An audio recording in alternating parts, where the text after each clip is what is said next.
3 for Mr. B in that old trophy case. Number 4 still waiting for, well, bring on the chase. Out on the field at Mile High, Broncos win is our desire. Coupled with a break, brew and a friend, bleed orange and blue to the bitter end. Come and join us, DNVR. We are DNVR.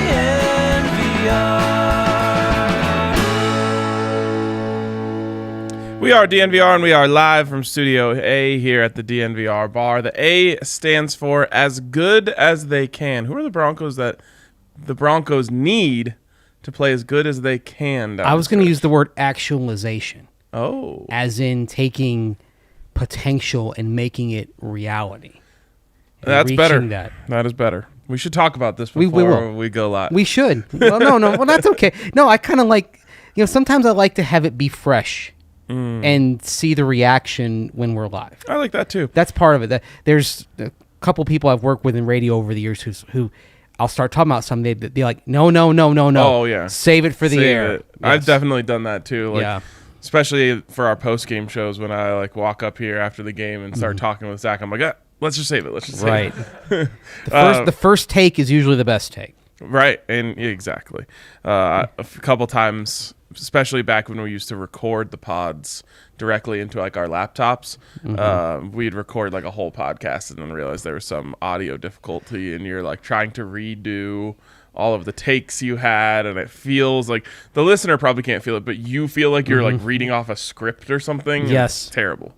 Yeah, I remember that, and I remember how sometimes when we were going into your laptop for a while, it would stop, and we'd have to stop exactly where we were, and we'd, what were we saying 60 seconds ago? Yeah, man. That was the processor on my laptop got a little too old, couldn't handle all 3 channels of audio coming in and whatnot. It worked a little better with that multi-channel recorder that I had. Tended to just kind of go. A couple times, yeah. Yeah, too bad I haven't gotten as much use out of that as I thought I would because of, the pandemic and all.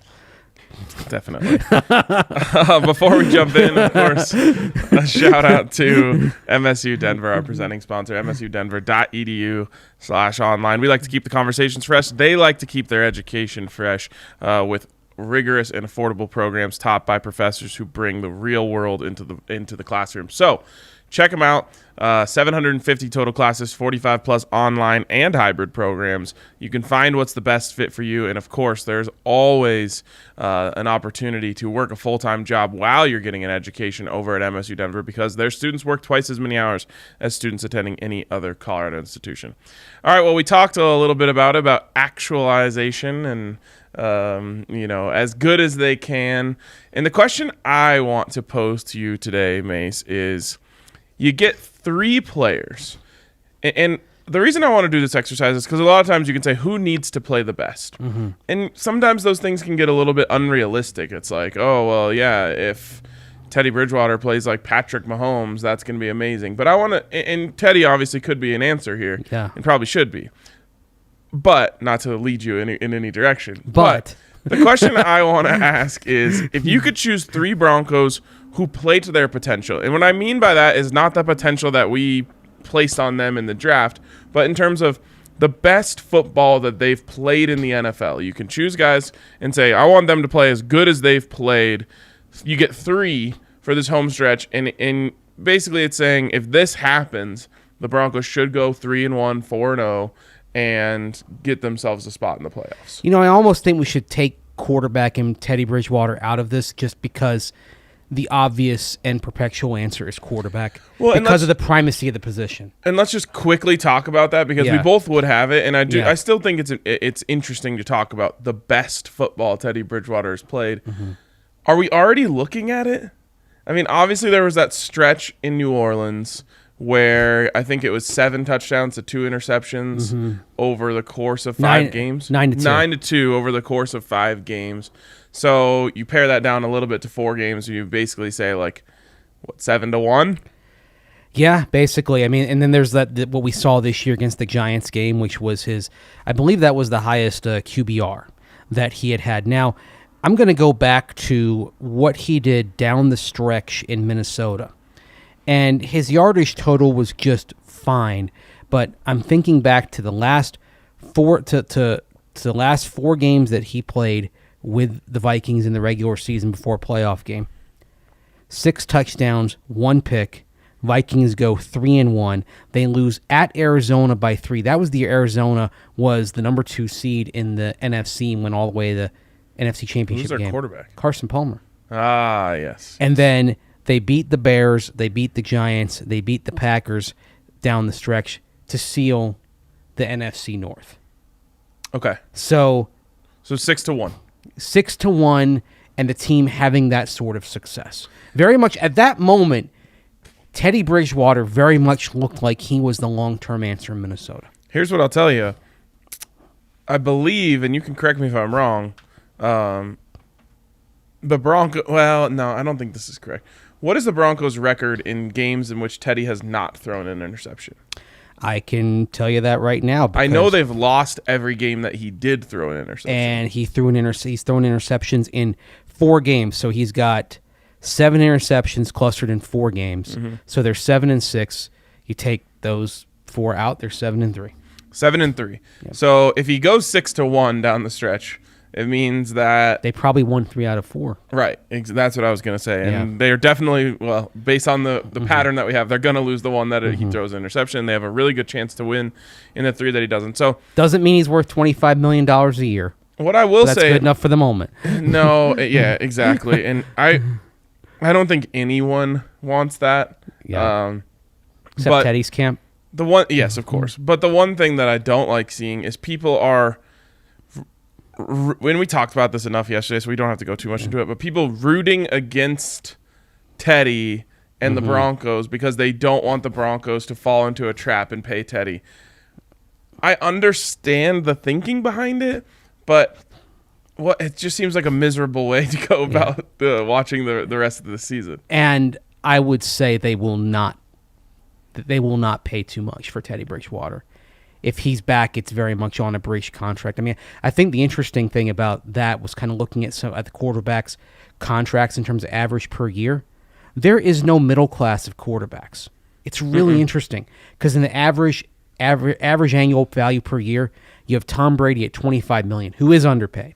Okay, and then you got the next contracts at $14 million a year. There's nothing in between. Right. Where's the quarterback middle class? I mean, even if you watch on the field, there isn't really one. Right. And if there was a guy who deserved middle class quarterback money based on his performance over the years and kind of what he is, it's Teddy Bridgewater. I mean, I put out on Twitter yesterday kind of going through 9 different metrics, and if you put his average ranking in those 9 metrics, he's 15th. Yep. Some he's bad, some he's really good.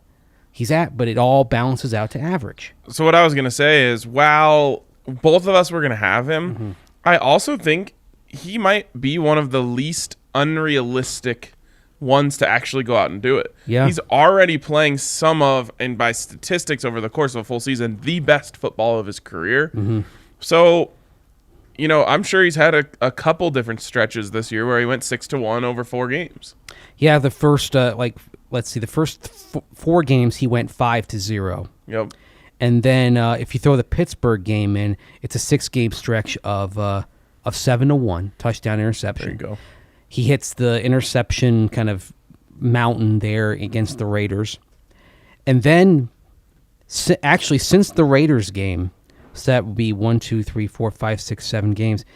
2, 3, 4, 5, 6, 8 touchdowns and 3 picks. Yep. So, I mean, he's very capable of it. Right. And obviously it's not all about touchdown to interception, and everyone knows that, the stats don't tell the whole story. But unless it's garbage time, and, for example, the 3 Raiders touchdowns, there are a couple garbage time ones in there. But unless it's garbage time, if you're getting touchdowns, you're having some success. Absolutely. Yeah. And touchdowns are a pretty darn good barometer of how well a quarterback is playing. In fact, let's see. Teddy has what? He has 2 games without a touchdown pass. There's actually no indication there because they're 1-1. He didn't have a touchdown pass against the Jets, for example. So interceptions are actually the better metric than touchdowns in terms of for projecting for him Teddy, for projecting team success based on what he did. which is what we're going for here, I think. All right. Yeah. So Teddy's off the table. Yep. We talked about him. We both would have taken him. So you get 3 more. Who you got first? Bradley Chubb. I had a feeling that. How come you had a feeling? I'm curious. Well, because. Did you have the same feeling too? I did. And this is funny because I was just talking about how Teddy is the most realistic to do so. Yeah. I hate to say it. Bradley Chubb feels to me like one of the least realistic to do so. And the reason why you choose Bradley Chubb is because the gap between how he's playing now and the best of his career is huge. So if you could get him to close that entire gap and get back to where he was as a rookie, where he nearly set the rookie sack record, well, then it could be transformative for this defense. Yeah. Did you ever think you would see Bradley Chubb go 7 games without a sack? Well, I mean, we saw him go 4 in the first 4 games of Vic's career, and so at that point, I didn't know if I'd ever see a sack again. But other than that, But no, he got a sack though in the last game before he got hurt. the 4th game Against the Jaguars. So it was just 3 games. Yeah. And then the funny thing is, he alluded to this yesterday. Talked about how that the 4th game is sometimes the one that kind of cranks it up for him, right? So this was his 3rd game back from the injury. And he pointed to, like, last year, week 4 against the Jets, so take it with a grain of salt, 2.5 sacks after going weeks 1, 2, and 3 with no sacks. In that season you allude to with Vic Fangio, 2019, taking the job, no sacks the first 3 games, then he has a sack the 4th game, and that was sadly the day that he tore his ACL and got hurt. So I do think that maybe he sees kind of that pattern and thinks maybe this is the moment that I break out. Because even though he played that game against Jacksonville in week 2, effectively his season started when he came back against the Chargers. Yeah. Because he probably shouldn't have been out there against the Jaguars that day. It sucks that it feels so. He just feels so far away from what we saw from him that rookie season, and maybe it's true. Maybe he does get his feet back under him in that 4th game, and he blasts off. No astronaut pun intended, but it was good if you were intending it. Though. Okay, maybe I think it was subliminally or subconsciously intended. So if you get Chubb back to that, I mean, that's probably the one thing that this defense, I wouldn't say is missing, but would take them from very, very good, which is what they are right now, to dominant. And I think you could make the case that they've been dominant, but this would be another level of dominance. Yeah, because we're talking about like what impact affects the team and helps the team the most. And I mean, part of it is obviously positional value. If you go past quarterback, the next choice is going to be your edge. But it's the fact that his ceiling, when things are working for him, is so high that if he were to hit that, it would be transformative for the team. It'd be transformative for him as well. Like, I think in terms of the Broncos having confidence in Bradley Chubb, Chubb needs to do something big here in the next 4 games because he'll be going into that 5th-year option season in 2022. And let's say he does reasonably well, but it comes on the heels of this season, and it comes not long after he missed 12 games to a torn ACL back in 2019. Would they really have the confidence in Bradley Chubb health-wise and performance-wise to give him a big deal for 2023 and onward? And that affects your long-term planning because, we talk about, all right, what if they go young quarterback in this draft if they can't get Russell Wilson or Aaron Rodgers? Well, that's well and good, but if Bradley Chubb isn't the answer, you've got a big flashing in neon need on the edge. Yep. And it's a good year for edges. Man, it is. It just reminds me so much of Shane Ray. Yeah. Which sucks. I mean, Shane Ray's playing in Canada right now. I saw a Shane Ray jersey on Sunday, by the way. Oh, nice. I should have probably taken a picture, but I was feeling kind of down and. Yeah, for sure. Yeah. It feels a lot like Shane Ray. Yeah. I mean, Shane Ray's a rookie as the Broncos go win the Super Bowl. He's a big part of that, and he's obviously a secondary piece to Von Miller, DeMarcus Ware, and even Shaq Barrett at that point. Mm-hmm. But you see so much potential in that year. And then from then on out, it's injury, waiting for him to come back, not living up to it when he comes back. I mean, the arc is similar, and it's disappointing, especially since Bradley Chubb was the number 5 overall pick. That's the thing. Shane Ray, you're picking in the 20s, and the whole thing was, there's value. He had the he had the incident where he got pulled over and had some marijuana a few days before the draft, and it spooked some teams. So remember, what a dumb thing to be spooked by, but yeah. it was a bust anyways. It wasn't so much the marijuana that spooked teams as the judgment right before the draft. Yeah. That's what it was. Marijuana, I think you and I can agree on this. Who cares, right? Yeah. I mean, I understand the idea of, like, why would you put yourself in that position right before the draft? I do kind of get that, but he's just the one that got caught. Right. They were all doing the same thing. Right, exactly. And every guy knows kind of what you can get away with in this environment. But, you got great value there, but at least it was still a pick in the 20s. I mean, really, you sacrificed a little bit of draft capital, and Manny Ramirez, remember, was part of that trade to move up and get Shane Ray in the 20s. But a number 5 overall pick has to be transformative for your team. Yeah. And again, I think it's more grist for the mill of people who go back to the should have taken Josh Allen thing. Right. Because unfortunately, Bradley Chubb, and I think some of it is beyond his control. That's maybe a lot of it is because injuries are involved. No, and it totally is. And it's just disappointing because, like, you never know exactly where to categorize those guys who it wasn't really their fault. Injuries, I can't call them busts. No, there should be another word for it. The Kajana Carter Memorial Trophy. Yeah, or just the an injury bust. Yeah. It just, so if you were able to get that out of Bradley Chubb, it would not only be, like I said, transformative for this defense this season. Honestly, it would be transformative for the Broncos moving forward because at this point, if they had to choose right now, I do not think they would re-sign him. Yeah, but there's time, and that's the thing that helps Chubb and gives him a shot is he does have that 5th-year option. He effectively has 21 games here to show the Broncos that he's worthy of securing a huge bag and investing in him. If you told me right now you've got one play left in the game, it's 4th and 11 from the 11-yard line, 4th and goal from the 11-yard line against the Chiefs, stop and you're in the playoffs, who do you want on the edge? I'm saying I want Stephen Weatherly and Jonathan Cooper. Wow. Man, I can't argue with that. That's a problem. And part of it is, even though Chubb is back, he doesn't look healthy. Right, and so hopefully over the next 3-4 games, he gets back to just being healthy, and then hopefully the production comes from there. I mean, Stephen Weatherly, he's got 2 sacks. Jonathan Cooper has 2. Yeah, Weatherly's got 2 sacks. Cooper's got 2 sacks. Malik Reed has 5 sacks. Malik Reed should probably be on the field. Yeah. It feels like is he tapered for 4th off? and 11. Yes, I think because you want him for a pass, not where he's struggling is setting the edge against the run. When's the last time he got a sack? Last time Malik Reed had a sack was in the Eagles game. Okay, so it's been a little while. That's why a little recency bias is. But he had 3 sacks.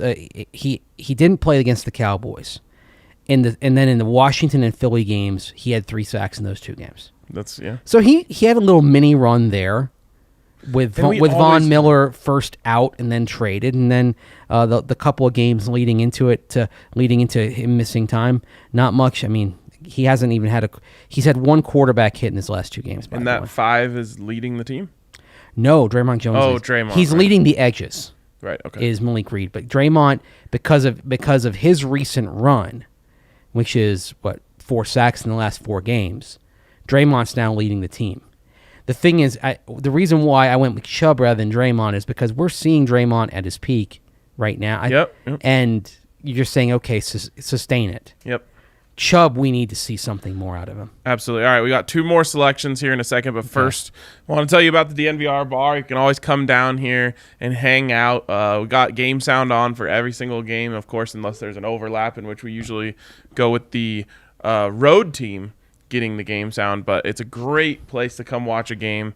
You'll be surrounded by other people who want to watch the game, who want to yell, who want to scream, who want to pound the table when they're mad and pump their fists when they're happy.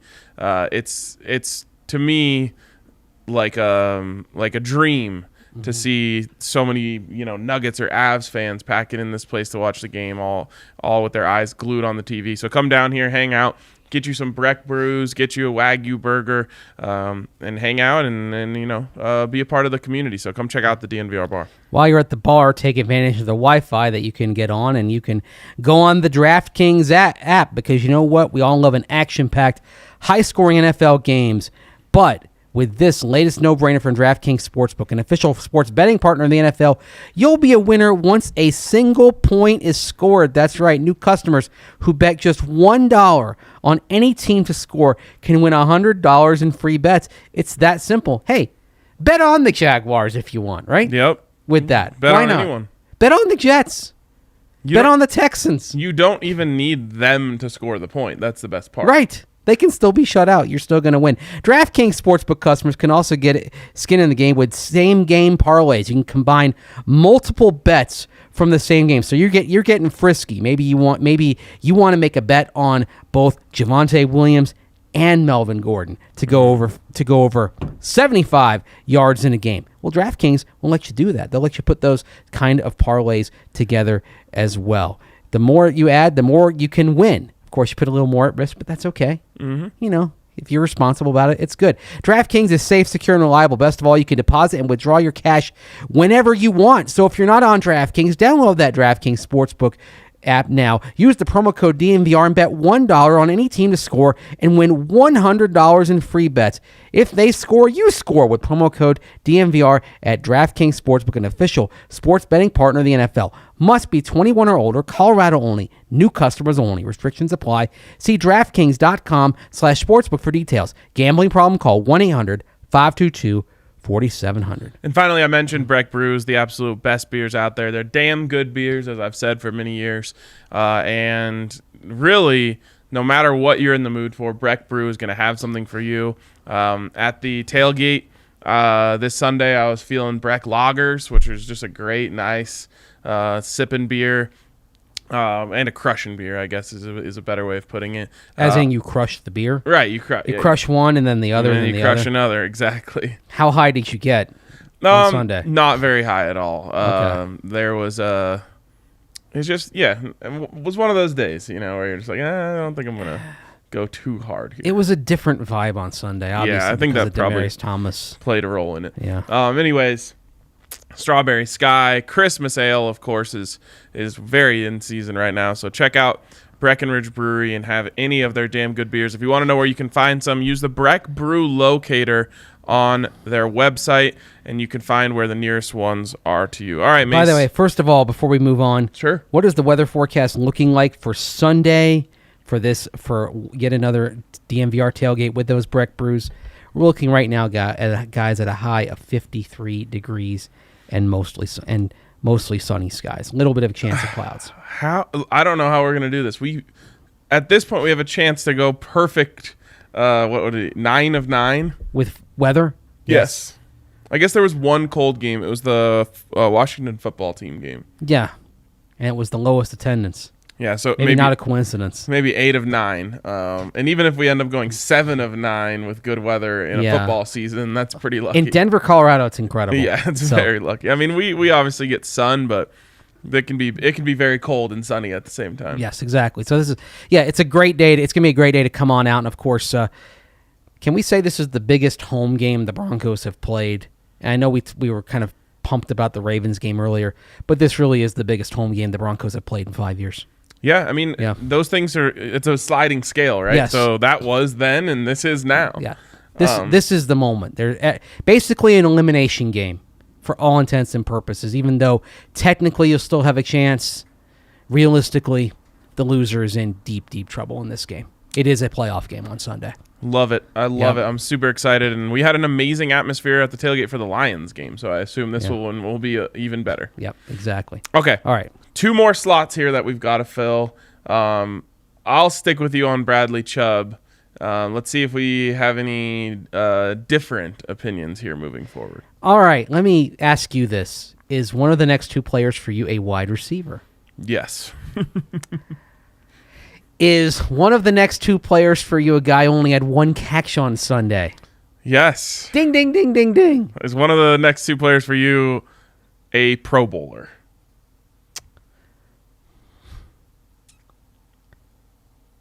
No.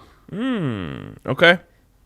Enlighten All us. right. Well, first I want to hear about your choice. Courtland Sutton. Yes. And again, Zach's been really hard on Court, and I've been defending him. And Zach yesterday even said, like, well, if you're going to defend Courtland, you have to defend Teddy too, and I'm fine with that. Mm-hmm. The offense is not calling for Courtland Sutton to get the ball right now, and I realize how frustrating that is. So I'm not necessarily saying that he's not playing up to his potential right now, but if I could take the production and just say, like, you're going to get this production from Courtland Sutton, that 1,000-yard receiver production, that Pro Bowl caliber production, the diving catches in the back of the end zone, you know, the mossing. The stretch the defense. Right, exactly. Production. That's, I think, the big thing here. I want that. So this is almost more about the offense. Now, again, I fully acknowledge that the formula for the Broncos has been identified as running the football. If they can run the ball 40 times, that's great. But even if you run the ball 40 times, you still got to throw the ball, let's say even go on the low scale, 20 times.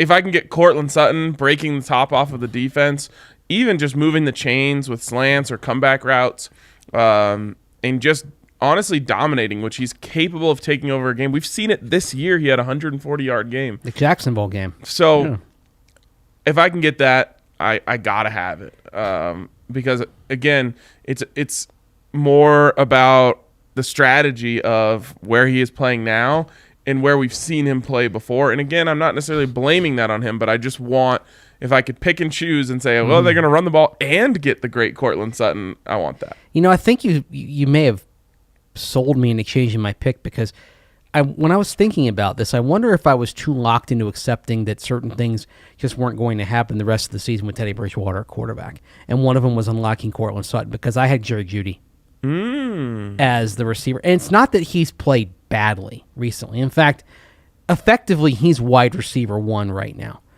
But five catches this last week. I believe it was 4 the week before, and he led the team in receiving yards. But it's for 47 yards this past week, and it's just very mad. Now some of that's on Teddy Bridgewater, which goes back to why you have to start this with the quarterback and why it's probably best to kind of remove the quarterback from this discussion because Bridgewater did not set Jeudy up well on Sunday. He wasn't leading him.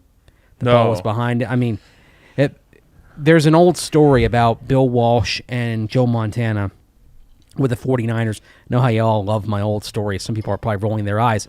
But it's valid here because I was thinking about it with Bridgewater and Jeudy. When they would practice, if you had a receiver kind of on a crossing route or slant and the receiver wasn't led, Bill Walsh would mark that as an incomplete pass in practice.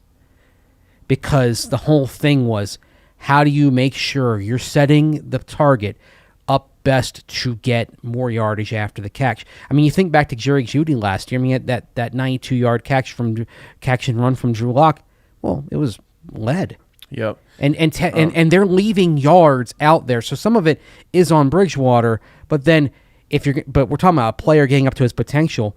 If Jeudy is up to his potential, then that ball is led, and he's turning that little 7-yard dig into a play that goes for 20. I don't know if anyone on the Broncos has this type of cachet built up, but there was a story that came out about Nathan McKinnon this offseason in which Nikita Zadorov said that if they're practicing and someone throws him a pass, or passes him the puck, and it's not on the tape, he won't even attempt to retreat. Like, he won't even attempt to get it. Yeah. And he'll just be like, do it again. So like if you're just like this much off, he just won't even move his stick. It goes right by it, and he just run it back. And like I'd love to see. I would too. Like Jerry Jeudy would be the one who would do this. Is like you throw it high, he just doesn't even reach up. He's like, do it again. The receiver has to. Yeah, the receiver has to reach down. Yeah, he can make the catch, but there's nothing happening after that. And look, if Teddy Bridgewater and this offense are going to be anything the rest of the way, the dynamic element probably isn't coming from him pushing the ball vertically. It's him leading his targets. Yeah. And giving them the chance to do stuff after the catch. And so if that is done for Jeudy, all of a sudden Jeudy goes from, somebody he's averaging what? Like this past game, it was like 9.2 yards a reception. That's not where Jerry Jeudy should be. Jerry Jeudy, you should be able to get up to around 14 yards a catch. But is anyone averaging what they should be? No one is. Yeah. No one is. I think you could choose both Courtland and Jerry and be correct on this. Right. Yeah. And so, all right, I'll take Courtland. You take Jerry. That's fine. Let's have it be different. All right. Fair enough. That's another reason. It's very much sports talk radio. But if we just have the same three, it's boring. And I really do think there's a legitimate case for both of them. Yeah. The only thing is, what is the best stretch we've seen from Jerry where you're saying, okay, well, he's going up to that? I'm sure it would probably be at the end of the season last year because he had a 120-yard game in there. He did. Like he had a 140-yard game in week 17. He had 19 yards 2 weeks earlier and 61 the week before. You'd actually go to a stretch from the Charger game through the Raider game last year. He had one touchdown, but in that 3-week stretch, he had 15 catches for, if my math is correct here, 266 yards and a touchdown. Yeah. So he was averaging just a tick under 90 yards a game. 89 yards a game on 5 catches. 5 for 89. So now you're talking about a pretty good per catch average there. Yep. Nearly, I believe that's nearly 19 yards of reception. Man, it is just so frustrating, for lack of a better term, to me, that Pat Shurmur can't go out there and watch the way that Cooper Kupp is utilized. He's the best receiver in the NFL. I'm talking about, at least from all statistical categories would say so. Yeah. And because of the 17-game season, he's probably going to break league records this year. Yep. Going for the triple crown: most receptions, most receiving yards, most receiving touchdowns. Yeah. So, like, the way he's used, the way a guy like Davante Adams is used. Again, I'm talking about the best receivers in the NFL here, but they're also the best route runners in the NFL. And that's what Jerry Jeudy is in the class of. Yeah. And, like, the zig routes, like zig return, all of this stuff that those guys use their footwork to beat their defenders. And I'm just not seeing them. Well, I know they're not using it in the red zone. And I'm not even seeing them use it in short yardage. Get him isolated and give him an opportunity to just beat his guy. And I know he can do it. He's getting open. And the other thing is, I don't know what it kind of is the issue with Bridgewater and Courtland Sutton, but Bridgewater does appear to trust Jerry Jeudy at this point. So that's why I'm okay. Just give him a better shot here. Give him a better shot. I mean, more slants. Like, I'd like to see them attempt to throw Jerry Jeudy a slant 4 or 5 times a game. And get it to him in stride. Yes, exactly. Yes. So, yeah, I mean, I can definitely get on board with that take. All right, last one. So, right now, you've got Chubb, Jeudy, and who? I've got Chubb, Jeudy, and this was tough. This was really tough. This is a guy who's been pretty good at times and actually has been getting better, especially in run blocking. But I want to see him just be the brick wall that he was last year, and that's Garett Bolles. Really good one. Hadn't thought of him. Yeah. The problem is offensive line is a little harder to easily quantify in terms of data. So, like, we can point to, like, stats for Bradley Chubb. We can point to stats for Jerry Jeudy and Courtland Sutton. It's not as easy with the offensive line. And to Bolles' credit, he has played better. Went through a little bit of a rough patch earlier in the season. But, again, it's going to, goes back to kind of Teddy Bridgewater as well, which is kind of, you hate, at least for these 4 games. This doesn't mean he's the long-term answer. Certainly, I don't think any of us believe he's the long-term guy here. Nope. But for these 4 games and maximizing what this team is, all roads kind of point back to the quarterback. Whether it's In every season for every team. right, whether it's you gotta give Courtland a shot. You've got to league Jerry Jeudy, and in this case, it's you got to protect him, and you've got to give him a chance. Bolles is, and I think the entire offensive line takes its cues from Garett Bolles, being the longest tenured member on the team of the offensive line, and I just want to see more of what we've seen in the last few weeks from him. I want to see him at that level that got him into the All-Pro conversation last year.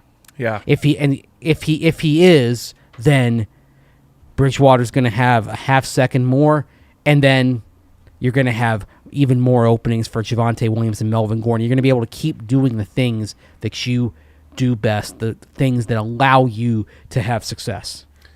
I think you bring up great points there, and I have a hard time even arguing with it. Well, no, I think this is a case where probably all of our choices you can argue and be you can say they're all right. Like I don't disagree with you on Courtland Sutton. Yep. I think that there's a great case for that. So this last one, my first 2 have been more about getting back to what the best is. Yeah. For guys who haven't exactly been there. But this last one I have to pick, in my opinion, because the Broncos can't afford for this part of the game to slip at all. Mm-hmm. So this is a tough decision between 2 guys. I'm going to go with just the more exciting one and take Javonte Williams because I feel like I can count on Melvin. I don't think Melvin's is going to slip up and start playing poorly all of a sudden. Just hope that there's not a high leverage fumble.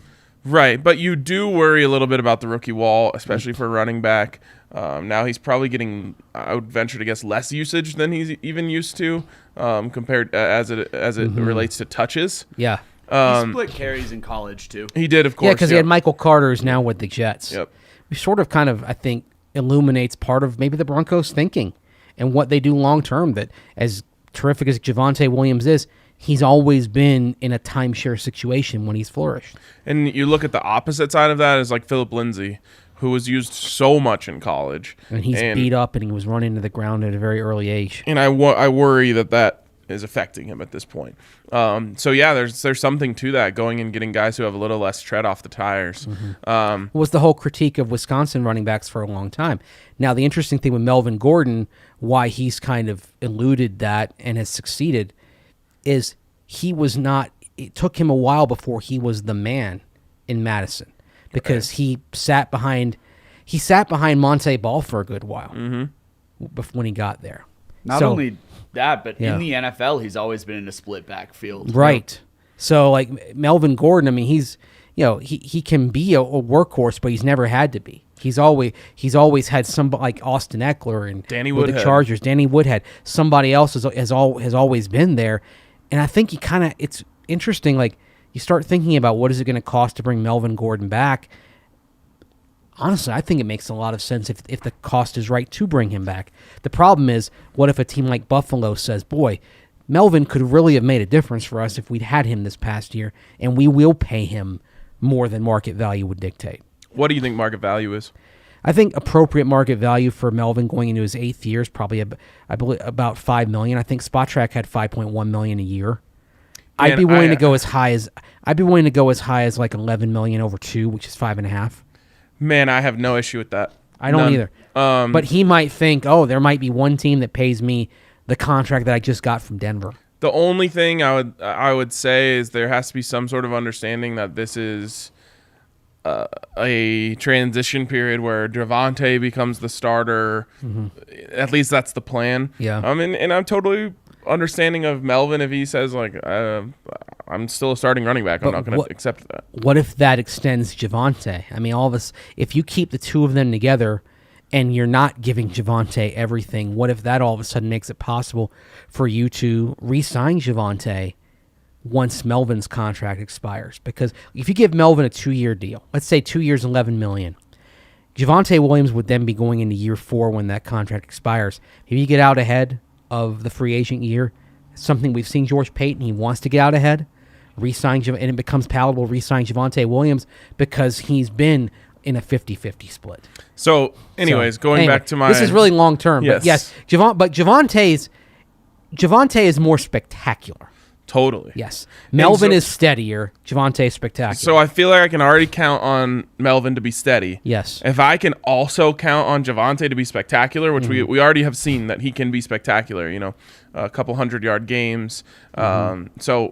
Or is it just 100-yard game? He's got 2 because he had Dallas and the Chiefs. So a couple 100-yard games. If he can continue to be spectacular for the last 4 games of the season, you continue to get Melvin, you get Courtland unlocked.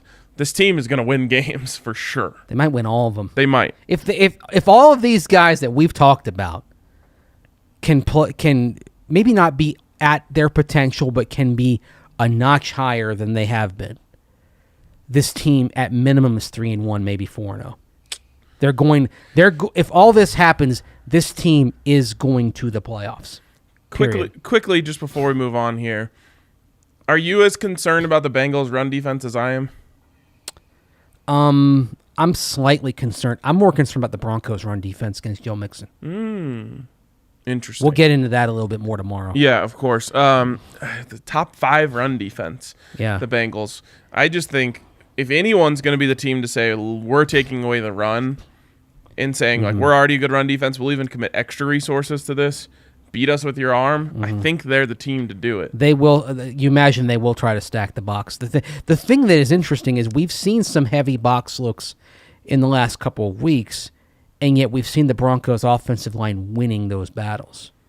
Yeah. More often than not. Well, and it helps when you get guys out on the move, Right. and you're able to kind of add to your, artillery as you get out on the edge. It is so helpful for a youngish offensive line like this one as well, where you have Cushenberry's a second-year guy and Miners is a rookie, and it's really playing into Quinn Miners' hands. I mean, one of the reasons why he has been more than I think anyone really expected this year is because he's been put in an advantageous situation where he's been more often not dictating in run blocking rather than dropping back in pass pro.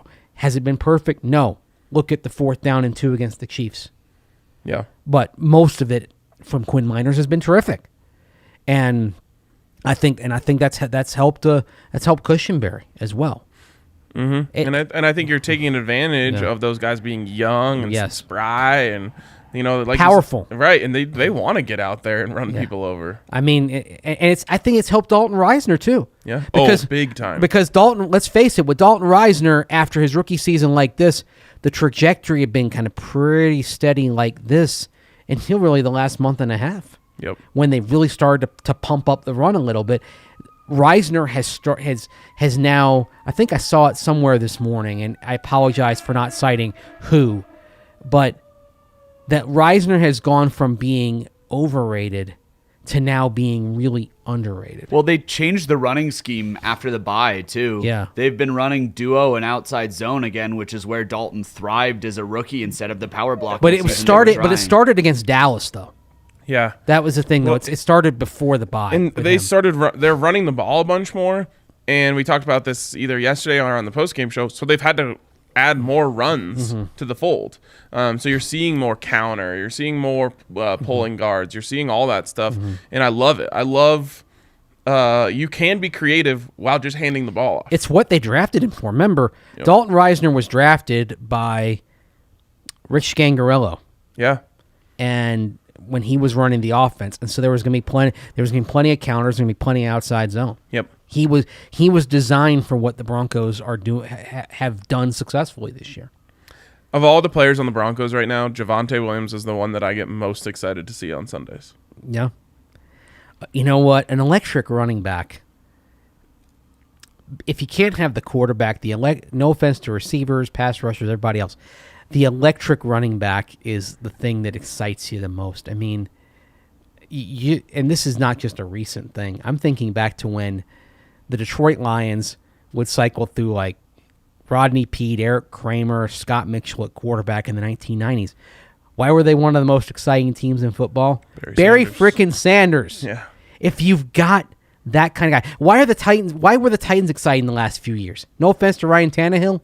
It was Derrick freaking Henry. Yeah, That's why you tune in to watch. Every time he touches the ball, you think you might see like a giant gazelle go just galloping across the field. A gazelle galloping or a moose, rhinoceros really. running over somebody. Or when you're talking about these gazelle types wasn't a good comp. Well, no, but the thing that these special running backs have, the bigger ones that can get out in space, like Javonte, he's not as tall as Derrick Henry, but he's kind of squat.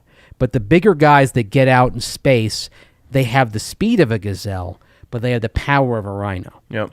So they've got that blend where it's breathtaking to watch. And then when you have a Barry Sanders, it's a little bit different. But most of the great running backs historically have been kind of that blend of speed and power. They've had some, as Vic Fangio would say, some oomph. Yep. And there's also like a different roar that you get from the crowd because it builds. Right. Well, also just when a running back like breaks a tackle on the edge, like it's 1-on-1 and Javonte Williams gets the stiff arm and it goes from 2 yards to 20 and everyone just loses their mind. Well, it's like, and it's a receiver, and it's something we thought of with the late Demaryius Thomas this past week. When you listen to the crowd on that play, when does the crowd go to another level? Stiff arm. The stiff arm. Yep. Because at that point, this is a good play that is going to become really special. And so when Javonte kind of breaks through and breaks past attack where it has that stiff arm, this is something that's about to be really special. Fasten your seatbelts. And there's nothing like it. I mean, Terrell Davis had that same kind of oomph to him. Yep. Clinton Portis did too while he was here. One thing that I think we're seeing recently too, to finish off the Javonte conversation, is Melvin's such a good red zone running back that he gets a lot of those carries down there. But Javonte has a nose for the end zone. I mean, his 2 touchdowns the other day were both just willing your way to the goal line. The one where he's got 2 guys on him and he just gets through them is awesome. But the throw, he has to kind of reach back and stumble a little bit. And another example of not leading your receiver. Yeah. But to Javonte's credit, he has such good body control that he's able to keep his balance and still get to the end zone. And spin it's off wild. one guy and extend the ball. It's incredible. He really he can taste it when he gets close in there. And and it's really, really exciting. And I talked with you saw the knee pads that the thigh pads that he's got. It's kind of a killer. Yeah, killer instinct. Yeah, killer instinct. Oh, all right. Man. Before both of them have a killer instinct. Let's not dismiss Melvin's killer instinct in the red zone either. But Melvin is awesome. I mean, he's about to. What was it? You posted the stat about. He's going one more touchdown. He becomes the only player in the NFL with 5 double-digit touchdown seasons since 2015, which was his rookie season. Devontae Adams is closing in, but he's, I think, 3 off. That's remarkable. Yeah, any position. Think about that. Yeah, he really has a nose for the end zone. He does. And you know what? That's a skill. And that's why before the Broncos decide to let him go, I think they should think twice and try to make something happen because it really does work with both of these guys. It really does. All right, before we move on, we have a new partner here at DNVR. We're super excited about them. It's Lightshade Dispensary, and you can use the code DNVR. Use the code DNVR for 25% off your order at Lightshade Dispensary. You can shop online. You can visit a Lightshade location near you. Great dispensary. And this month, they really want to push escape artists. I don't know about you, Mace, but they've got these topical CBD creams that you can use, and a lot of people really swear by these things. Look, I've had some experience with these topical CBD creams, a little bit of a back issue a couple of years ago, and had some massages and all that, but when I need some instant relief, some quick relief, the CBD balm really truly works. I will vouch for it 100%. My mom swears by the stuff. Yeah. And in things fact, you have to worry about when you get older, Ryan. Yeah. And in fact, when we go on vacation, you get a little sunburn. Yeah. My mom will keep one in the fridge. Ooh, so you get smart. like a cooling sensation. You put it on the sunburn. Ooh, it's great stuff. I'll have to think about that next summer. Wow. And they carry, of course, Escape Artists over there at Lightshade. And they have 800 creams, which is the highest potency type of cream available. You feel it in about 10 minutes. The relief lasts for about 2 to 3 hours. Really, really good stuff. And again, where can you find it? You can find it at Colorado's premier dispensary, Light Shade Dispensary. Use that code DNVR for 25% off. That's a really, really good deal over there at Light Shade Dispensary. They just hopped on board, so go check them out. Let them know DNVR sent you with that code DNVR. Also, some really good deals over at Manscaped. It's the gift that keeps on giving. You know what? We're coming down here to the end of football season, but football season means that Manscaped is going for two. Blitzing through hairs has never been easier, and it's time you join the 2 million men worldwide, about 4 million testicles, who trust Manscaped by using the code DNVR at manscaped.com for 20% off and free shipping. It's 3 and out the window with all other trimmers. Now go tame that Wildcat offense. Saw some Wildcat last night, didn't we? We did. There's the Performance Package 4.0 from Manscaped. It's the perfect package for your package and a key for great grooming and a hygiene routine to make sure the boys downstairs are smooth like Tom Brady in the red zone. By the way, did you see that Tom Brady has like 60 touchdowns and no interceptions in the red zone? Yeah, since he joined the Bucs. Bucks, it's amazing. Yeah, you want to be smooth like that. The Performance Package will help you do that. You got the brand new Lawnmower 4.0, which will take your defense to the next level. This 4th-generation trimmer features a cutting-edge ceramic blade to reduce grooming accidents thanks to their advanced skin-safe technology. The Lawnmower 4.0 has a 7,000 RPM motor, a multifunction on-off switch. It can engage a travel lock and gives you the ability to turn the LED spotlight on and off when needed for a more precise shave, and it's waterproof. So, just like football, they play in the rain, snow, and sleet. Doesn't matter what's going on, wet, dry. The Lawnmower 4.0 will work because it's waterproof. There's no 15-yard penalty for this clipping. I'm sorry. I love saying that one. Don't forget that the Performance Package also comes with the Weed Whacker. The Elite Nose and Ear Hair Trimmer is also waterproof, and it's got a 9,000 RPM motor-powered 360-degree rotary dual-blade system, which will make sure that when you're trimming those annoying hairs in your ears and your nose, that you're not going to cause any damage to anything else. It's completely safe. And that Performance Package 4.0 has got the liquid formulations. The Crop Preserver Ball Deodorant and Crop Reviver Ball Toner are here to take your balls game to the next level. So, get 20% off and free shipping with the code DNVR at manscaped.com. Get that Performance Package. Hey, maybe you don't want to give it to somebody else. Treat yourself. It's okay to get yourself a Christmas gift. And if you need to make sure you've got better coverage down below the waist, what better way to do that than by using the code DNVR at manscaped.com, getting 20% off and free shipping for that Performance Package 4.0. Check it all out at manscaped.com. Also, want to check out our friends over at Mint Mobile. Now, this is a really cool setup that they have at Mint Mobile because they've taken away kind of the middleman here by taking away retail stores. And because of that, they have so much less overhead than your traditional wireless carriers that they're able to give you much, much better deals. It's the same level of coverage. And the way it works is you order from Mint Mobile, and right now you can actually buy 3 months, get 3 months free from Mint Mobile. And what they do is they just send you a SIM card. Take out the existing SIM card in your phone, you put in the new SIM card from Mint Mobile, and you get an incredible deal starting at just $15 a month. The amount of money you can save by switching to Mint Mobile and just going a little bit outside of your comfort zone. It's so easy to go to one of these traditional providers. What you'll realize is they have figured out, they've schemed the system to save you a bunch of money by taking out the stores that no one even likes going into. It's like the secondary DMV, in my opinion. You have to make an appointment. You got you're like on a list up on some screen. Yeah. No one wants to do that. You don't have to do that with Mint Mobile, and they'll take great care of you. All plans come with unlimited talk and text, plus high-speed data delivered on the nation's largest 5G network. So check out our friends over at Mint Mobile. And again, right now, you can get 3 months you can buy 3 months, get 3 months free for the holidays. It's a great, great deal. It's a great way to put a little more money in your pocket. Another great way to put money in your pocket. Maybe you want a different job. Maybe you want to do something different, right? I think we're good. We'll talk about ball later. Okay. All right. Let's jump into the comments here. Oh, I thought that was on I'm looking at the script here. But we already hit 3.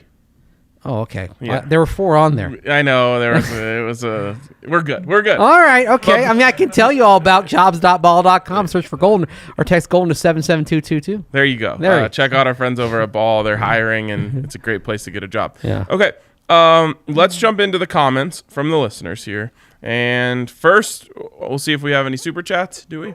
Okay, no super chats. Let's move directly into the comments from the listeners then. And the first one comes in from Mile High Till I Die. My boys, yesterday on the pod, the idea of signing Baker Mayfield signed up, and if Russ or Rodgers aren't available, I, for one, would be very interested in this option. I've heard the argument that the Browns should keep Baker because he's better than any QB they could get in the draft, and I think that logic applies to why the Broncos should pick up Baker if he's available. I also think Baker would be coming to a similar but better situation with the Broncos. We have an absolute beast running back duo just like Hunt and Chubb, and we have a great defense. I think we have a better receiving team than the Browns, and a healthy Baker would probably do really well with them with all the receiving talent on this team. On top of that, I love how gritty and tough Baker is. I don't think he gets enough credit for being injured all season. At the end of the day, I'd rather pay a guy who helped bring a doomed franchise to the playoffs than gamble on a super iffy quarterback class. Now, there's something to the fact that it is a franchise that has had a lot of trouble, and they have done better with Baker Mayfield than they have before. Mm-hmm. You do wonder if he's doing himself a disservice by continuing to play clearly injured. I think so. I mean, yeah, Baker, you're tough. We've all known that for a while. Yeah. There's no question about it. Are you hurting your team by continuing to go out there? I don't think hurting the team, but I do think hurting himself. Yeah, okay. That's fair. And I guess you could say he's hurting the team if Case Keenum would be better out there than right, and Baker, I just maybe. don't think he would. Yeah, that's fair. That's fair. But he's not doing himself any favors, and I think Mile High Till I Die, that is a valid point, that if you looked at the quarterbacks available in the draft and said, who could help us more, it might be Baker Mayfield. The problem, of course, is that he's on the 5th-year option, so he costs a lot more than those rookie quarterbacks, and then you've got to decide very quickly whether you're giving him a big deal or not. So that's what's kind of the perilous part of that equation. What do you think the price would be for him? If you re-signed him? Yeah. I mean, the 5th-year option probably is going to be about $25-26 million. So you probably got to go up into the 30s? To re-sign him? Yeah, I mean... That's the going rate at this point. It is, I know. And the danger zone is paying elite money for a guy who's pretty good or average. And mostly it's paying elite money for a guy who can't get you over the top. Right. And I think that's a valid question. He might be able to do more for you this year, but then is the juice worth the squeeze beyond that? Considering what you'd be paying. Whereas if you found one of these quarterbacks, now you'd have to hope that the quarterback you took hit, but that would certainly be more cost effective. You'd have to believe that you can fix him, you can protect him better than the Browns have. And I like Baker a lot. I know you do too. Yeah, I really do. And I like his leadership. I like his fire. I like his snappiness. He would connect, I think, with this fan base really well. Because what is one of the critiques of Teddy Bridgewater? Not a lot of fire, right? Yeah. Not a lot of palpable fire. I mean, it's not that he doesn't want to win, but he's just very kind of cool in his mindset. Whereas Baker, all the emotions are at the surface with Baker. But there's good and bad to that. Like the story that was in the Cleveland Plain Dealer by Mary Kay Cabot said, like, one of his objections to what was going on, like, to Cleveland right now, was that some of the analysis of him on the team's in-house radio show was critical. He shouldn't be hearing that. Yeah. Why is he listening to that? But part of it was the expectation that if it was in-house, that it should always be supportive. And you have a unique position on that, having worked in that position before. I mean, you have to be on. Like, if you're going to do that, it can't always be sunshine and lollipops and everything is great.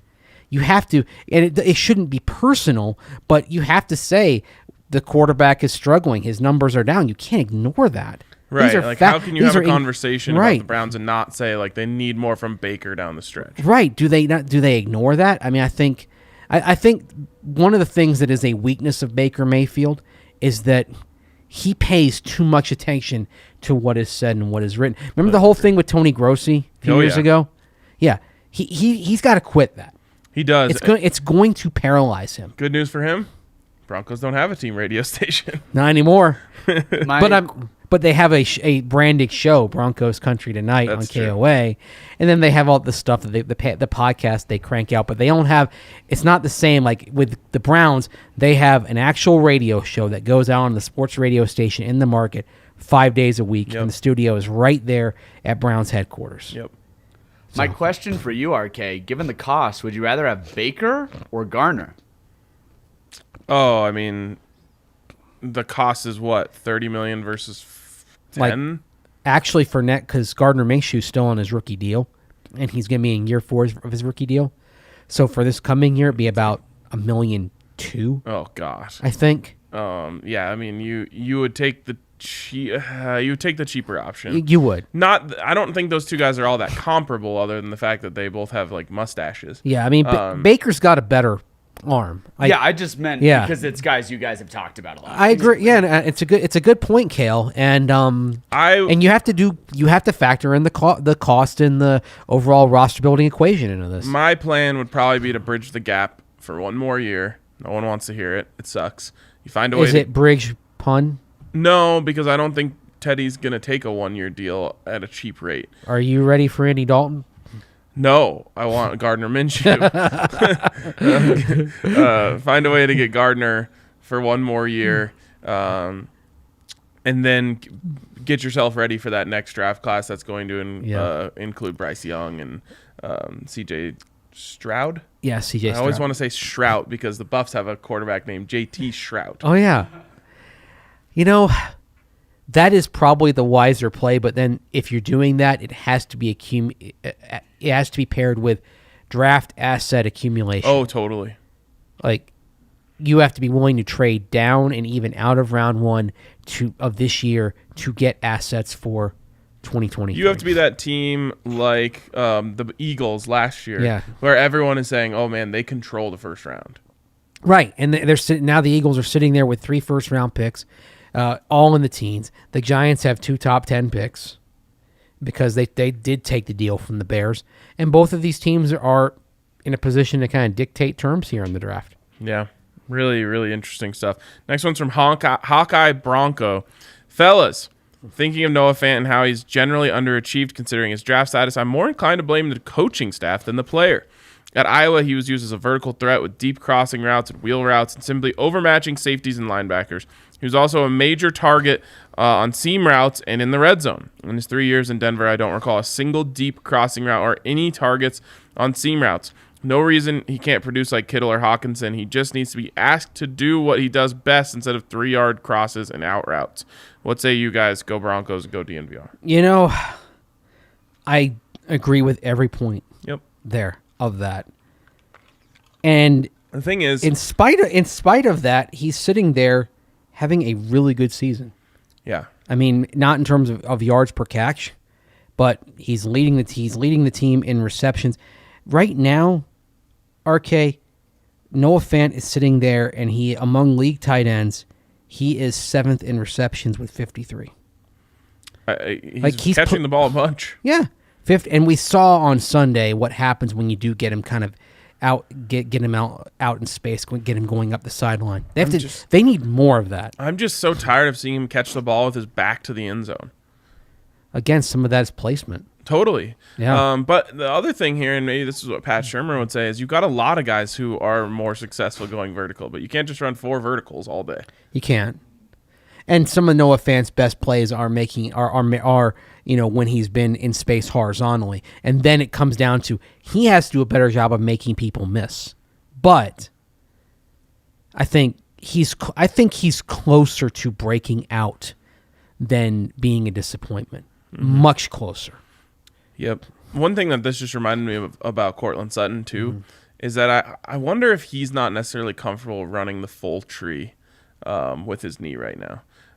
Because something that he was so good at was those comeback routes in his first couple of years, and I can't think of one time this year where that's been like the play they're going to, or it's something that's a big part of the game plan. Off the top of my head, I think you're right. because I teams can't recall have to that. play him off. Yes. Because he's such a dangerous vertical threat that, you run 10 yards and stop. You got a chance to be wide open there. It makes him easy to defend because But- you're only focused on the one thing. That's a lot of pressure on your knees going full speed and stopping. And sometimes that's the last thing to come back is being able to the stop, start, the cuts. Yep. And so anyway, Kendall Hinton, Hall of Famer. I want to respond on the topic of the wide receivers. Caps are for emphasis because WR in caps. No hard feelings. Courtland Sutton's lack of production goes back 6 games. You guys kept framing the response in terms of the last 3 weeks, but it's also short-sighted not look at the long-term consequences and say it's okay because we're winning games right now. It obviously frustrates the fan base. It can lead to talent leaving your team or scaring talent away in free agency or lead to discontent in the locker room. You guys cannot have forgotten Jeudy's tweet about conditioning and how you're seeing more targets than Sutton and Patrick are now. Plenty of teams with worse receivers find ways to win by throwing. Plenty of teams with a productive rushing attack and receivers producing more than this. The Eagles are the most run-heavy team by snap percentage, and they're throwing in Javonte Smith and Quez Watkins more than we are our wide receivers. What the Broncos are doing is not normal, especially with this caliber of talent. It's not what other teams are doing, and its consequences and mind-numbingly frustrating to watch. Also, you said at this pace, Jeudy would have 88 catches across a full season. He would also have 0 touchdowns and 912 yards across a full season. That just shows what a problem this is, except you guys really should have brought up the 0 touchdowns when extrapolating too. Kind of sucks. Kind of sus. What's sus? Suspicious. Oh, okay. I'm like, does SUS stand? I thought I meant sucks anyway. LMAO, love you guys. Thanks for all you do. I learned something new. People say sus to as shorthand for suspicious. I didn't know that. Yes, that's a big one these days. I am so out of it. I'm so. I don't know why that would be suspicious, but 88 catches for 912 yards for a guy playing in a team with definitely 2 number 1 wide receivers, and you could make the case of 3, although I probably wouldn't call Tim Patrick a number 1 wide receiver. Definitely has games where he looks like the number 1 wide receiver. But if all 3 of those guys were producing like that, you would like it. Obviously, the problem here is that only one is producing, and he's not even producing at that rate. Yeah, and we talked a lot about the 0 TDs. I mean, this is not the first time that's been brought up on this show. It's mind-boggling that Jerry Jeudy's sitting here with no touchdowns. But also still 3 red zone targets, because I don't think he got a red zone target this last week. we He did didn't. catch a ball and then run it into the red zone, but that doesn't count. You know, this came up on the radio yesterday. I want to bring this up to you. My radio co-host, Eric Goodman, said, just talking, having a couple of conversations, that he had gathered that Sutton and Tim Patrick Or sus in the comments they said sus is suspect. Same. suspect. The thought that being Sutton would Sutton and Tim Patrick have re-signed if they knew that everything was going to continue as status quo going into next year. Because They secured the bag. I mean, Yeah. that's the most important thing. it is for the these most guys. important thing, but you can't re-sign them without having some kind of different plan at quarterback, it would seem, because they're not being maximized right now. Yes, but also in the NFL, any player would tell the cautionary tale of if there's a contract in front of you that Sign is it. legitimate, sign it, because nothing is guaranteed tomorrow. And quarterbacks do change, and offenses do And I change. think there's no way that George Payton was telling these guys, hey, look, you're going to sign up for 3 years. Teddy's going to lead us to the promised land. Yeah. Like, there's just no way. So they take their chances. I agree with some of the stuff that Kendall Hinton, Hall of Famer, is saying here, but all it really ends up pointing out is that Teddy Bridgewater isn't great. And he's average. we know that. He's average, and he's not maximizing the skill sets of his receivers. But they're also running the ball extremely well Right. right now, and they're not really asking him to maximize the skill sets of his receivers. Yeah. But are they doing that because of the strength of the running game, or are they doing that because of Teddy's limitations? I think it's both. Both? Yeah. And It's the chicken or the egg, right? learning what your quarterback can't do and not asking him to do it is an important thing.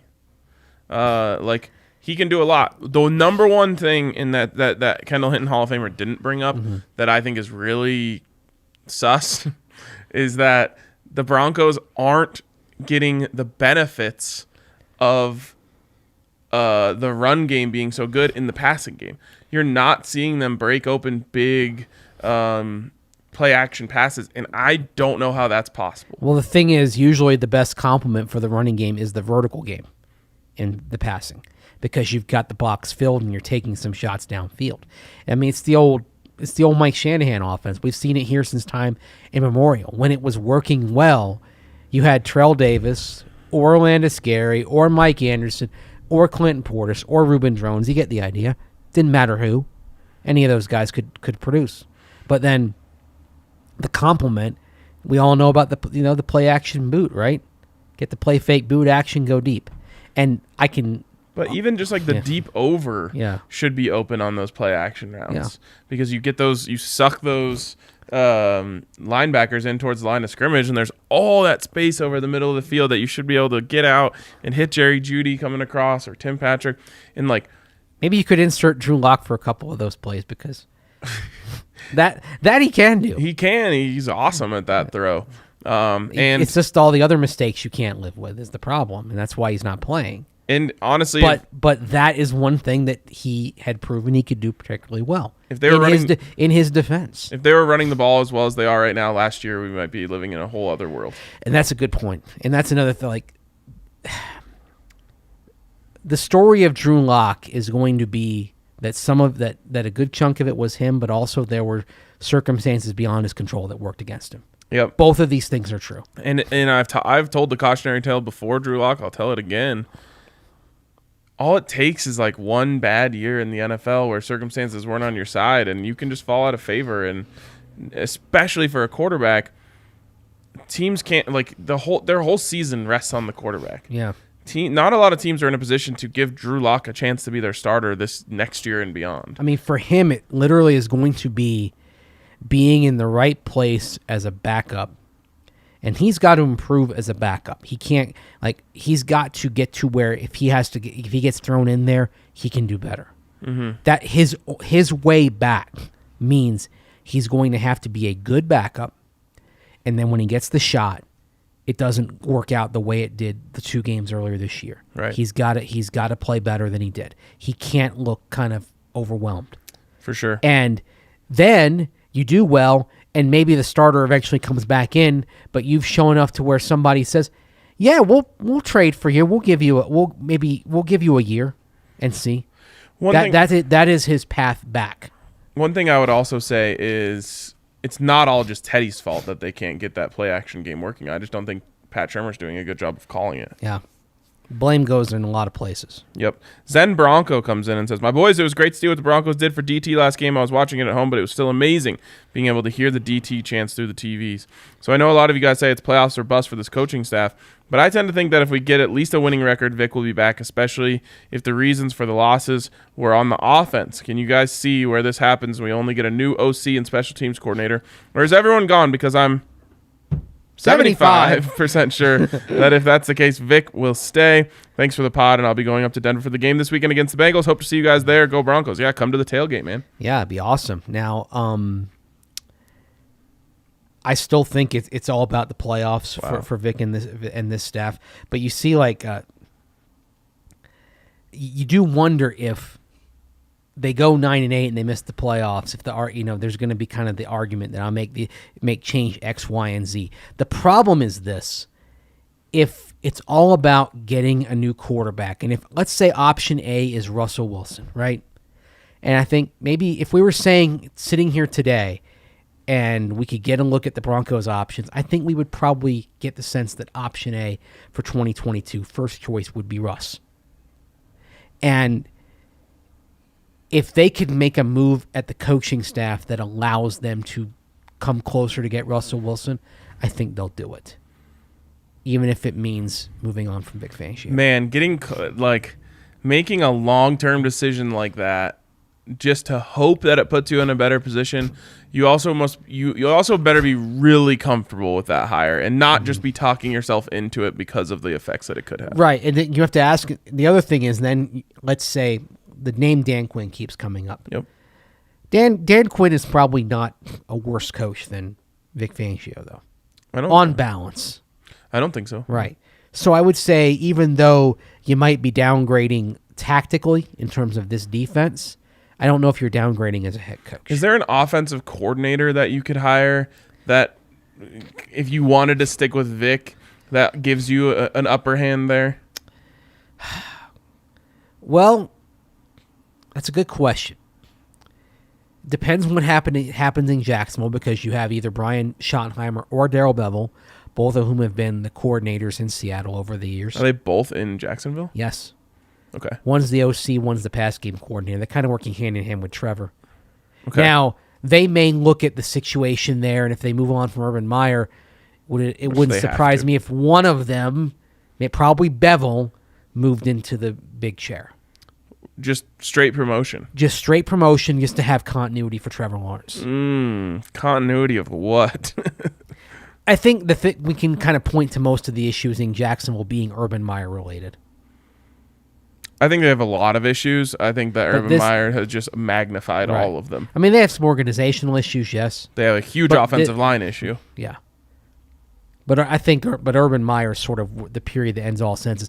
That team has too much talent to be sitting at 2-11 right now. But Urban Meyer, because it's not, the O line should be better. They have skill position players of quality. They've got good pass rushers.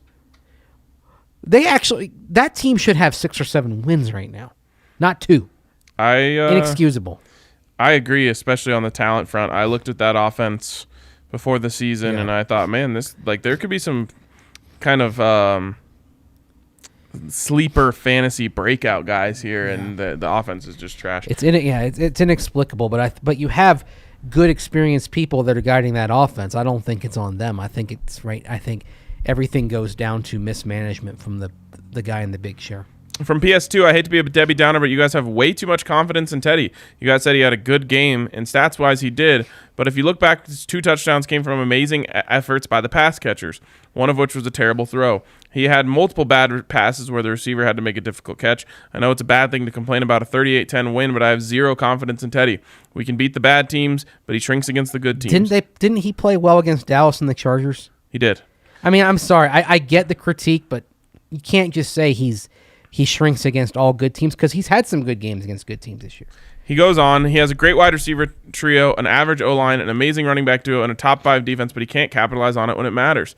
I know Teddy is better than Locke, but that was never the question. The question was would Teddy be a better quarterback at the end of the season if Locke played? I honestly think Locke would be. I mean, Locke has never had this consistent / dominant running game, or all 3 of the wide receiver trio. When all 3 play, they're 5-2 and 2-4 when missing one.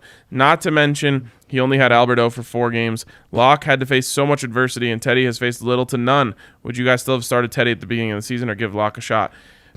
They're in playoff contention with 4 games left. I mean, I personally believe everyone would have signed up for that coming into the season, no matter who the quarterback was. Yes. And now that being said, I mean, I don't know that I think they might be like 1 game worse if they'd had Drew. It's tough to know. I mean, but we don't know. I mean, you're existing in a different universe. I mean, the one thing that concerned me this summer was that when the pass rush was cranked up on Drew Lock, he did not show to me that he'd improved. Yeah, that was the one thing I think it was all, and also there were issues in terms of pre-snap recognition in terms of the practices that I think was a downgrade for him in the coach's eyes. And again, it's not necessarily fair to judge a guy on having to come into a game with no prep. But he looked very uncomfortable and unsettled every time he played. There have been a lot of really good backups over the years who could handle that, though. For sure, and he's just not. That's not the way he's wired. Up. Yeah. As for this, it's funny because people talk about how he's not able to take advantage of his weapons, but then knock him for getting the ball to Javonte on that touchdown, and knock him for getting the ball to Alberto on that touchdown. Actually, the Alberto pass was a really good decision. It was, but what I'm saying here is you can't have it both ways. Yeah. He gave those guys an opportunity to make a play, and they went and made the play. That he didn't make great throw to Javonte, but he got the ball to Javonte. He made the right read. He got the ball to Javonte, and Javonte made the play for him. That is taking advantage of your weapons. I mean, really, I think that if there's a disappointment here, it's that kind of allude to what we talked about earlier, that you need to set your receiving targets up to where they can do more, and if you throw it behind them, you're not doing that. That you want to get the ball out in front. You don't want to have Jerry Jeudy reaching back and low for the ball. Get it out in front of him and give him a chance to make the first Well, man and miss. Zach was the one who said he had a good game. I disagreed with him. I said it was an okay game with good numbers. Yeah. It was fine. Yep, exactly. It was fine. I mean, it was nothing special. It was fine. And usually when Teddy, with rare exceptions, if Teddy does well, it's like it's fine. Not Right. great, fine.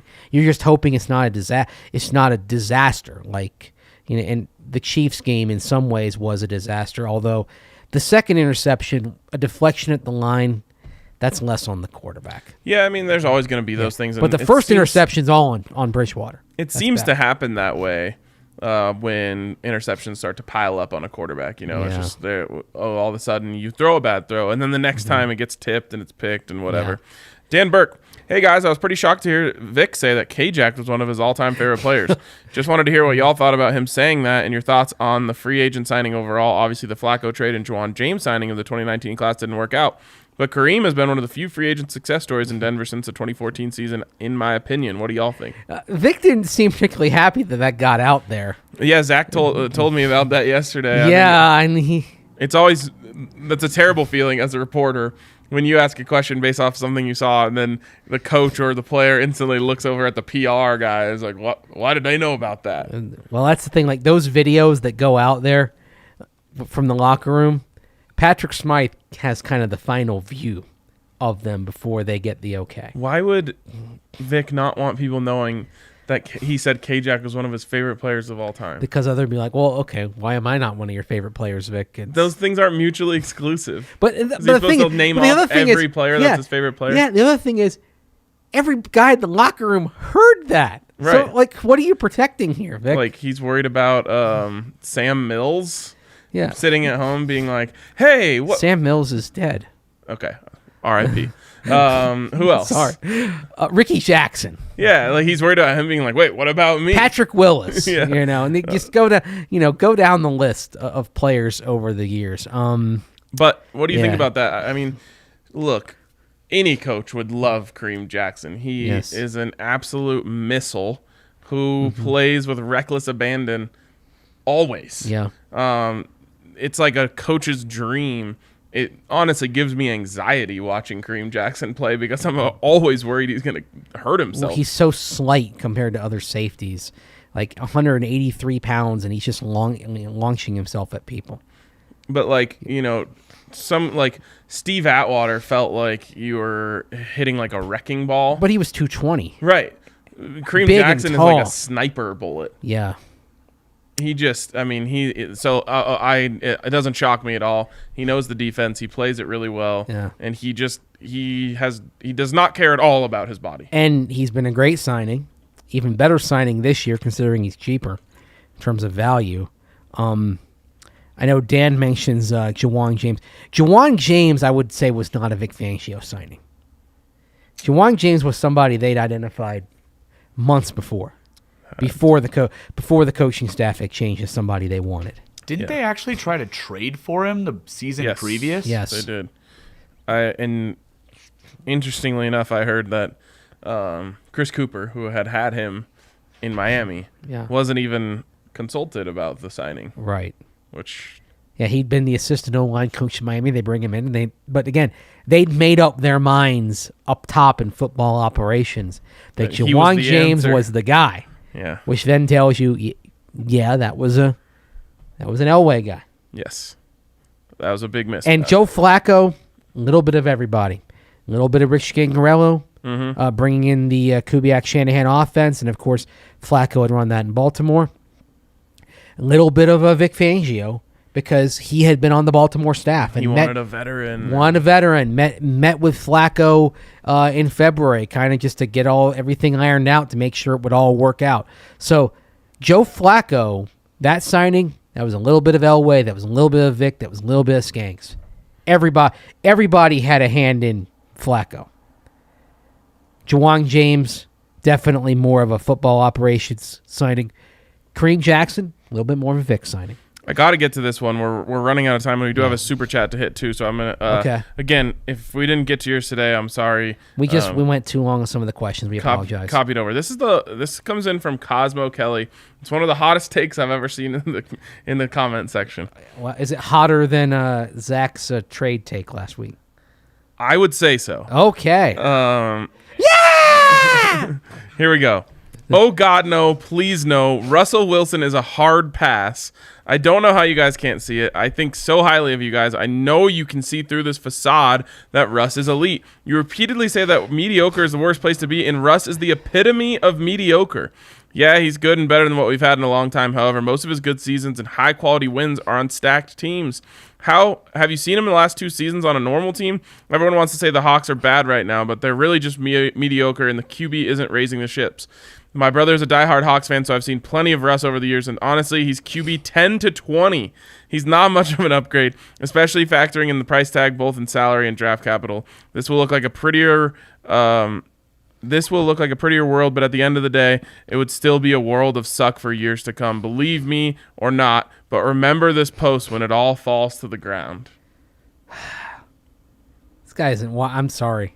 I couldn't disagree more with this. Russell Wilson, mediocre. QB 10 to 20? I want to know who he has as 10. Also, him saying Seattle's roster's not bad right now. Their roster's worse than Jacksonville. Their roster's by like awful. a lot. I'm sorry. They've done a complete crap job of drafting for the most part. That roster reminds me of end stage Peyton years for the Colts, when you had Peyton, some good skill players, and they were the guys that were kind of holding up the circus tent, and it was hollow underneath. And that's what you look at with Seattle. I see a very hollow roster right now. It's not deep.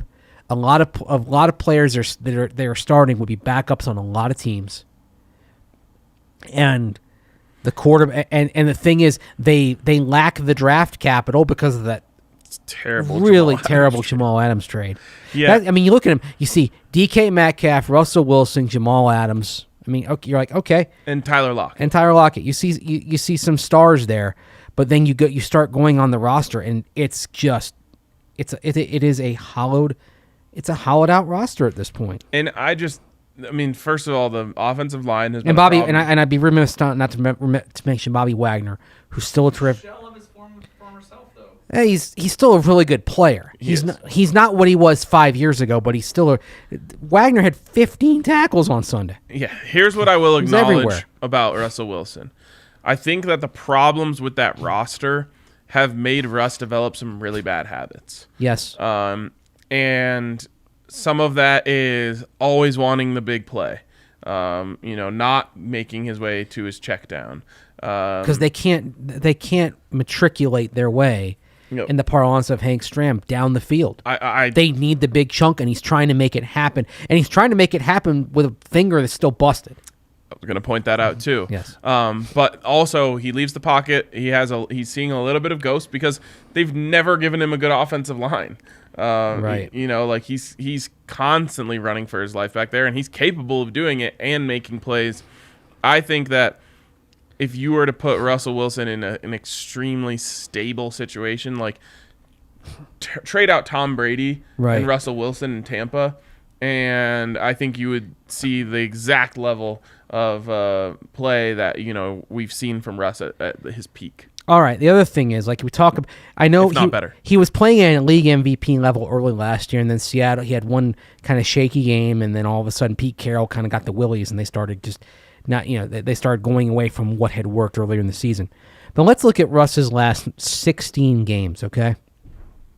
And what do you think his touchdown to interception ratio is for the last 16 games? I have no clue. Including playoffs. What do you got? 27-8. That's not mediocre. Right. That's not mediocre. I'm sorry. And I could not. I'm sorry. I don't mean to denigrate a commenter. I just couldn't disagree with more with this. Yeah, I mean, I mean, the commenter knows they're coming with a super hot take here. Yes. And we'll see. We'll see what happens with Russ. I don't think he's ever gonna make it to the mountaintop again if he stays in Seattle. But he might make it here. But I think he absolutely could here, and I think there's some other situations that'll be interested in having him as well, where he could as well. I don't know how the Saints would ever make that work, but the salary cap is fake, so it's possible. And then Philadelphia has the draft capital, plus Philadelphia can send Jalen Hurts back. Philadelphia would be I think he would succeed there. And then the Giants, they have 2 top 10 picks. Yep. I don't think Daniel Jones has as much value as Jalen Hurts in going back to Seattle. I worry about the Giants. At least the Eagles have recent success, but I don't know about their coaching staff. They also have some of those offensive line problems. Did you see John Mara yesterday kind of reaffirming his belief in Joe Judge? Comparing him to Bill Belichick. Yep. God.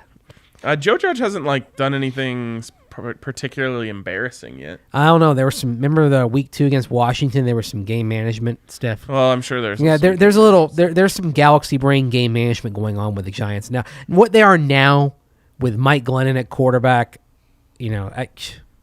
okay. It doesn't mean anything. It does. It means nothing. Glennon's terrible. Actually, if anything, this shows that Daniel Jones isn't as bad as people think. Daniel Jones is a weird one, just because he seems close to being okay. Yeah, he really does. He's you can see the glimpses. Yeah. You can see the flashes, and then he turns the ball over. He's also a really, really good athlete. Yeah. Anyways, the Daniel Jones Drew Lock corollary. They're both the 2019 draft guys. They're both really good athletes.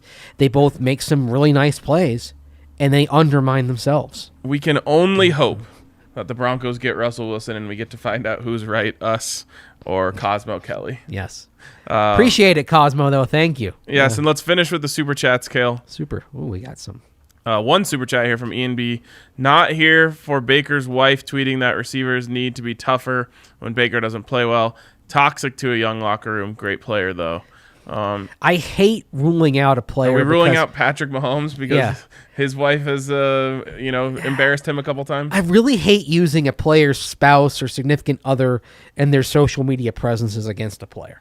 I think that's kind of unfair, but it doesn't help. Yeah, I mean, Drew Lock's mom didn't do him any favors. No. These types of things happen, and I totally understand how family members have an inclination to want to defend their family. Do you remember when Cam Cameron got up there and talked about Ted Ginn and said, we're not just drafting Ted Ginn, we're drafting his family, as a reason why the Dolphins drafted Ted Ginn over Brady Quinn back in 2007? Interesting. No, maybe there is something in the whole thing of that you do draft a guy's family. Well, when you pick him, there's certain things that you definitely have to deal with, but obviously Tim Tebow's family was heavily involved and inserting themselves and very opinionated about certain things. Yes. And that just went into the overarching Tim Tebow world that the Broncos had to live in there for a little while. It was very nice that what Tebow said about Demaryius last week, though. Yes, it was. Probably there were a lot of heartfelt comments. His was one of the ones that was really touching, and I think Tim nailed the sentiment there. I have a lot of respect for Tim Tebow. Yeah. Always. Give credit where credit is due. That's the thing. Yep. Okay. I think we can wrap there. I don't think you worry about something that someone's wife tweeted. In fact, I don't even know if that would even make it across George Paton's desk in the evaluation if they were trying to make that move. It would make it to his desk because there'd be a dossier of all sorts of info, and there would be somebody, probably in the Broncos PR department, that would have kind of a social media wrap up, or just kind of social media summary of what comes with this player. I mean, they do that for all the draft picks. There's literally a pay, in the Broncos draft books, and most teams do this as well. They'll have a page or so devoted to like social media and what kind of presence the player has on social media. Is it non-existent? Is it all positive? Is there some questionable stuff? People around them, etc. That is, believe me, think the deep dives into these guys are probably beyond what most people can comprehend. Oh yeah, I mean, and social media is easy; it's there on the surface. You've heard stories of teams talking to the janitor at the college and asking him, "Hey, like, was he nice to you? Was he good to you?" That's part of what makes sub scouts really valuable is they have these contacts that are they're janitors or they work for the campus police department or that sort of thing. Yep. It's really interesting. Or they're professors in places where in courses that a lot of football players have. I'm sure they even know all the way down to whether the player has good breath or not. And if you want to have good breath, go to our friends over at Green Mountain Dental Group, where you can schedule a cleaning, x-ray, and exam and get a free Sonicare toothbrush when you do. They're family. They're big Denver sports fans. When you go down there, you could have a Broncos conversation as you're getting whatever work done that you need. Or if you're just getting that schedule, that cleaning, x-ray, and exam, again, you get a free Sonicare toothbrush when you do so. Just 15 minutes outside of downtown over there in Lakewood. Great place to go if you need any work done. So hit up our friends over at Green Mountain Dental Group. But that is going to wrap it up for today. For Mace, I'm RK. We'll catch you guys tomorrow.